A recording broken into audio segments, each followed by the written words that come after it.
I'm Black Dragon, and I'd like to welcome you to the Dragon's Lair Motorcycle Chaos, my online podcast. And today I wanted to talk briefly upon a subject that came to me.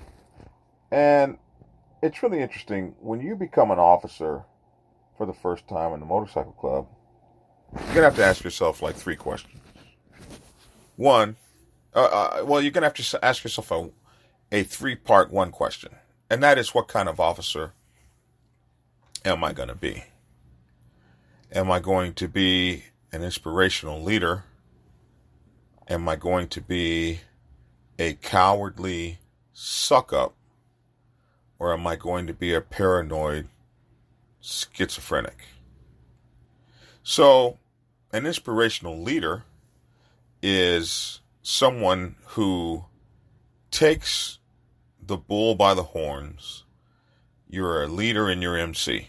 Whether you're a sergeant at arms, road captain, president, whatever your first office is, do you lead with inspiration, passion, and compassion?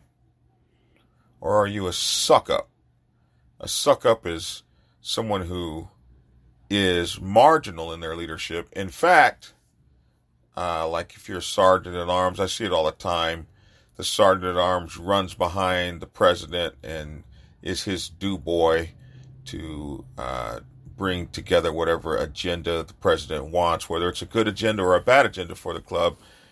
And the third kind of person is a paranoid schizophrenic who wants to do everything to hold power, cede power, keep people underneath you, and you're afraid of your own shadow. You think someone's trying to take your presidency or sergeant at arm away or whatever it is your position is, and you're just a weakling, weak-minded, suckling kind of person.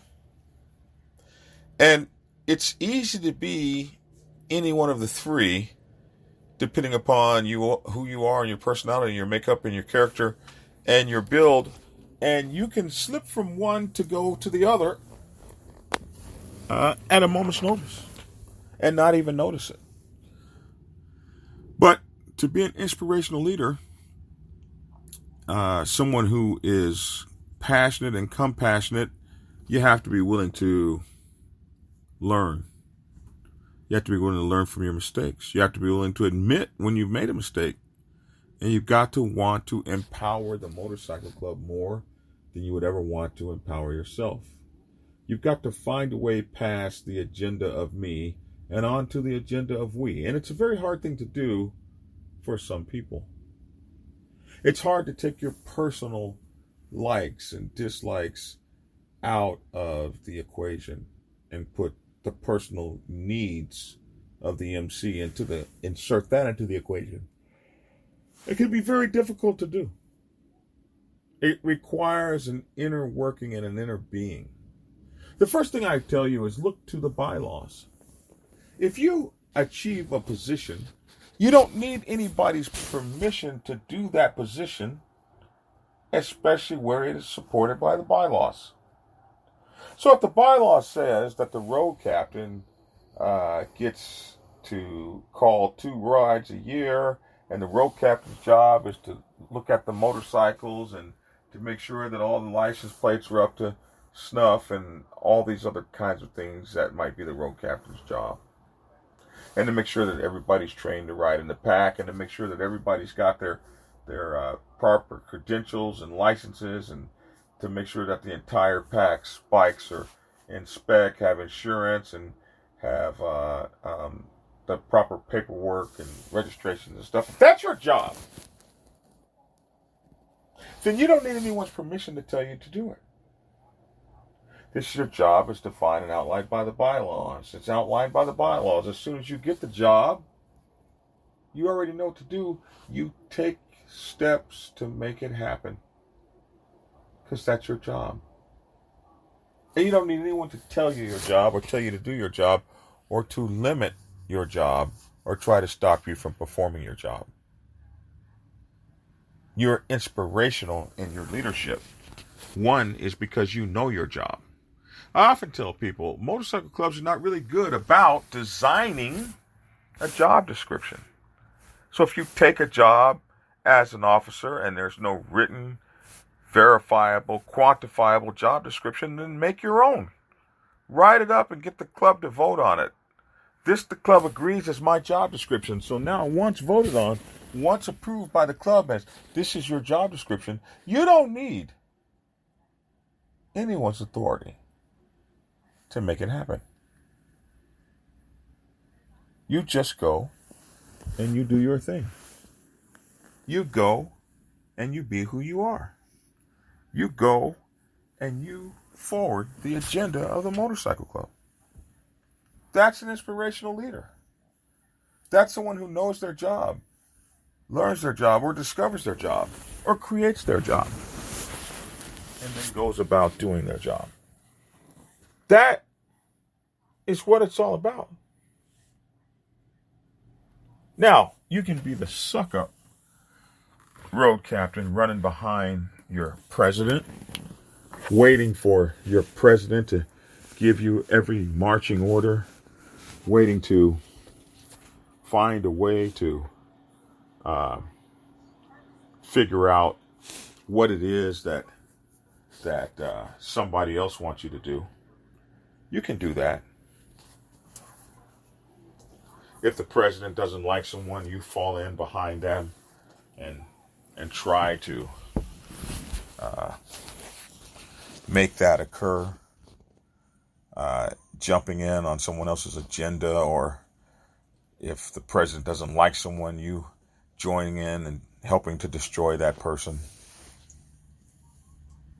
If you see something wrong in the club, somebody gets wronged or somebody doesn't have what they're supposed to have, and you're the sergeant at arms, yeah, there's a certain amount of things that the bylaw says, well, you're in charge of what's right and what's wrong, and you're the law of the club, and something goes down, and you don't set up a trial and an inquiry and try to get down to the bottom of it. You just don't do nothing because nobody told you that you were supposed to do something.